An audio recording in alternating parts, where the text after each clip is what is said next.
السلام علیکم جی، ہمارا آج کا موضوع ہے کہ اللہ تعالیٰ نے تمام جانوروں کے منہ میں زبان پیدا کی ہے مگر مچھلی کو زبان کیوں نہیں دی گئی؟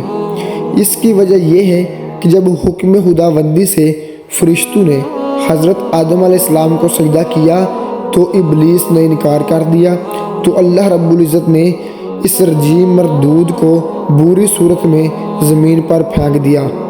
تو وہ سمندروں کی طرف گیا تو اسے سب سے پہلے مچھلی نظر آئی، جسے اس نے حضرت آدم علیہ السلام کی تخلیق کا قصہ سنایا اور یہ بھی بتلایا کہ وہ بحروں کے جانوروں کا شکار کرے گا۔ تو مچھلی نے تمام دریائی جانوروں تک حضرت آدم علیہ السلام کی کہانی کہہ سنائی۔ اسی وجہ سے اللہ تعالیٰ نے مچھلی کو زبان کے شرف سے محروم کر دیا ہے۔